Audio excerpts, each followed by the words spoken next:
What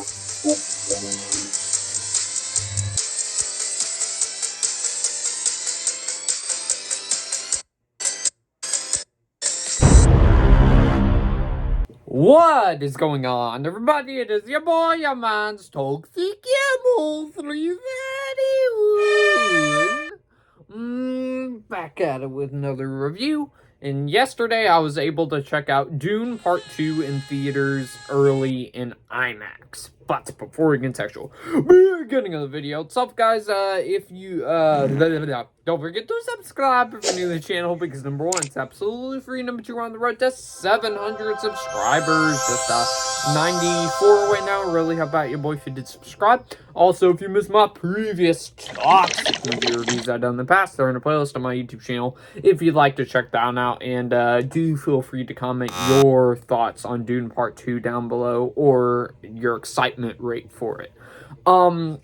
But before we get into the actual review itself, let's give a quick plot synopsis, shall we? So transition on shores. Atreides unites with Chani and the Fremen while seeking revenge against the conspirators who destroyed his family. Facing a choice between the love of his life and the fate of the universe, he must prevent a terrible future only he can foresee.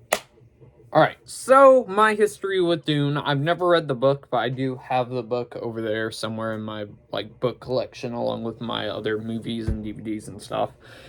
And I watched the first Dune from 1984, I believe, for the first time last year, late last year, and I wasn't the biggest of fan of it, to say the least. I thought it was kind of interesting, but kind of weird at the same time, but I didn't really like it that much, to be honest with you. And I was watching it kind of in preparation for Dune Part 2-ish, and I watched the first Dune last night that came out in 2021, and I thought it was, no, the night before last, sorry, and I thought that was really good. I thought it was great. However, I did think that the movie did drag a little bit, but I do think that movie is really great. And going into this one, after the early reactions came out, everyone saying, "Oh, it's really great." I was super excited for this one, and let's see how I walked out. Gotta take a quick drink of water. All right. So, starting off with the good, we always start off with the good here for my toxic movie reviews. And the number one good I can think of is the Hans Zimmer music. Hang on. Now, Hans Zimmer, it's no secret, I think all of us can agree, he's probably in the conversation for, the top 5 best movie composers of all time. And his music throughout this movie, I believe it is Hans Zimmer, I think, right? Yes, okay. And Hans Zimmer, I think, out of all the scores in this is probably in the top 3, and that's very hard because Hans Zimmer's done some amazing scores. For the Amazing Spider-Man movies, he did the Pirates of the Caribbean music, I'm pretty sure, and he did some other ones as well, and I think this definitely goes up there, because whenever I heard the main theme of Dune, I got goosebumps a little bit, and yeah, the music throughout, amazing. Now, another positive, Denis Villeneuve as director. I mean, come on now, he is a very popular director nowadays, and he proves it again here. He does a great job at directing, like he did with the first Dune movie, and yeah, I think he even does a better job this time around. I thought his directing was really well. Another positive, the cinematography is beautiful throughout this movie. I think there's gonna be some tough competition for the others to beat this movie, because the cinematography amazing, and I think it's probably gonna be nominated for the Oscars for best cinematography for 2024. Another positive, all the acting. First one we gotta talk about, Timothée Chalamet as Paul Atreides in here, who has a lot more character development than the first film. And where the movie left off last time where it kind of teased the relationship between him and Shawnee, I think, is done very well throughout the film as well. And you get more of Zendaya as Shawnee, which she does really great in here as well. Probably her and Charlemagne are the top two best performances in here. All the performances here are good. Another positive another positive for the performances is Austin Butler as Fade Rotha in here, who's kind of the big bad for Paul in this film. Which,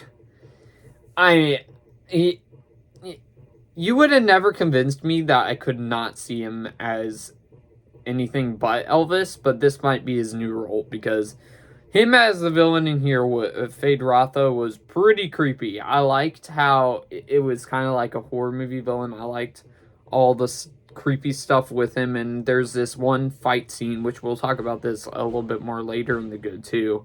There's this fight scene where it's all gray, black, and white. We saw it in the trailers, and that fight scene's awesome in here as well.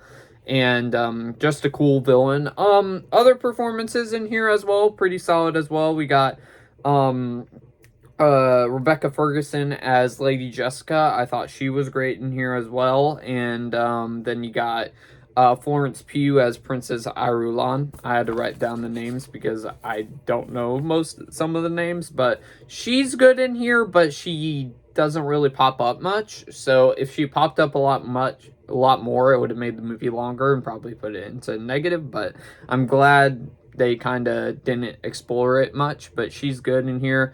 Then we had Christopher Walken as Padzak. I think that's how you pronounce it. He's kind of like the emperor or whatever. He's good in here. And also Javier Bardem and Josh Brolin, both really good, especially Javier Bardem's character. I thought his character, for the most part, was the only comedy of the film, and he was really funny in here. He got a couple of laughs out of my theater, so yeah, all around the acting's phenomenal in here. If you thought the acting in the first Dune was good, this is even better.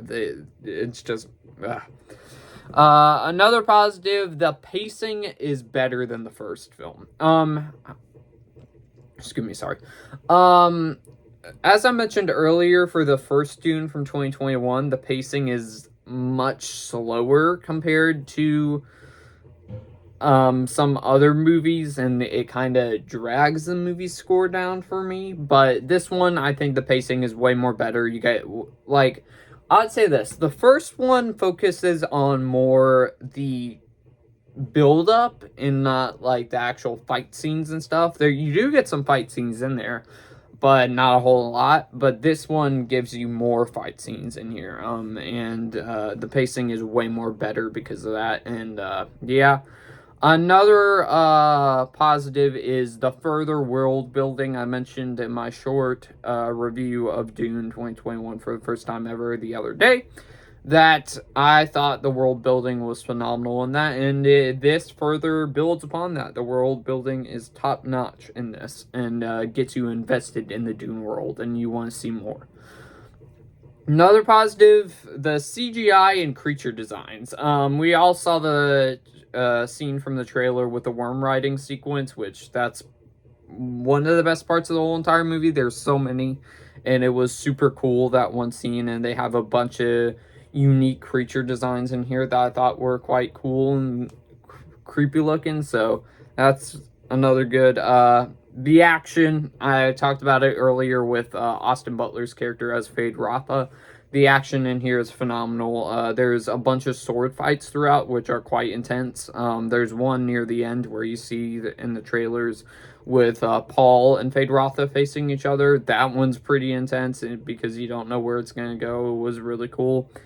And yeah, all around the action was really great. So, another positive, the story. I think the story, the first Dune 2021 had a good story in it, but this one has an even better story where basically everyone's thinking Paul is the one, and it's interesting how they build things up throughout the film, and they do a good job of that. And final positive in here, the sound design. The sound design if you guys are going to see this, I recommend seeing it in either IMAX or Dolby.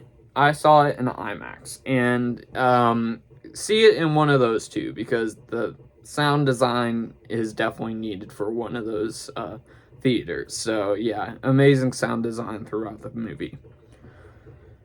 Now that's where the good comes to the end. We have a mixed aspect, some mixed aspects where they're not good, they're not bad, but they're mixed. On how they use Austin Burke's character throughout the movie, I was mixed about, because I kind of wanted to see more of his character, but I think that's kind of good that they don't show him a whole lot, because they're trying to bring a lot more mystery with his character. So I'm glad they didn't do that, kind of, and kind of not at the same time. So that's why it's a mixed.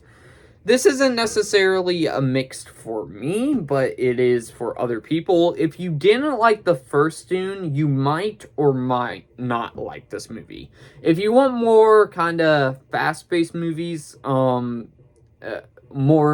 fast-paced than the first one, you will get that here. Not fast-paced, but if you want more action, you'll get that here. But there is some...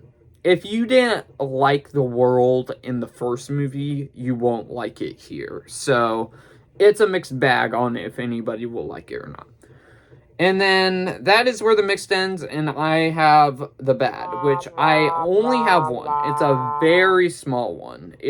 There's only, I would say, one scene in here that does drag, and yeah, it still drags a little bit, but way more better pace than the first movie. So it's just a minor scene, that's it. All the rest is invested, so that's a small negative. So with that being said, guys, that is my review of Dune Part 2. Let's bring out the toxic pizza, and I will give this a not toxic. I will give this an A, and I think definitely this is a must-see. This was awesome, and definitely the best movie of the year so far, and Sean Chandler said it best. If this is not in my top 5, top 3 at the end of the year, that means we basically have one of the best years of films ever. Yeah, I'm with him there. If this isn't in my top 5 or top 3, we had an amazing year of movies, and it's not an amazing year so far, because this is the only cool/awesome movie that's came out this year. But with that being said, guys, I hope y'all enjoyed this toxic movie review of Dune Part 2. But before we get to actual ending of the video itself, guys, don't forget to like the video if you do like my toxic movie reviews, because it'll help with the YouTube algorithm recommend the video more, and it can let some more people join the toxic camp. And do feel free to comment your thoughts on Dune Part 2 down below. With that being said, guys, I'll see y'all next one, everybody.